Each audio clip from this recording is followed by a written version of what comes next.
What's the meaning of checksum?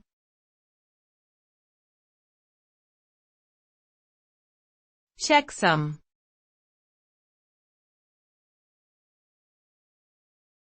Checksum.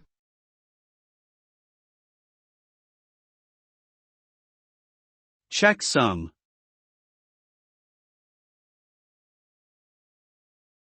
Checksum.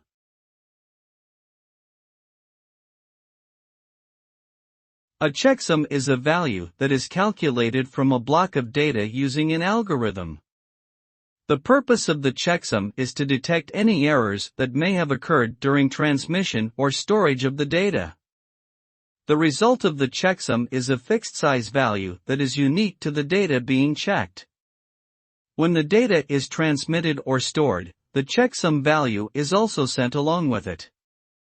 When the data is received or retrieved, the checksum is recalculated and compared to the original checksum to verify the integrity of the data.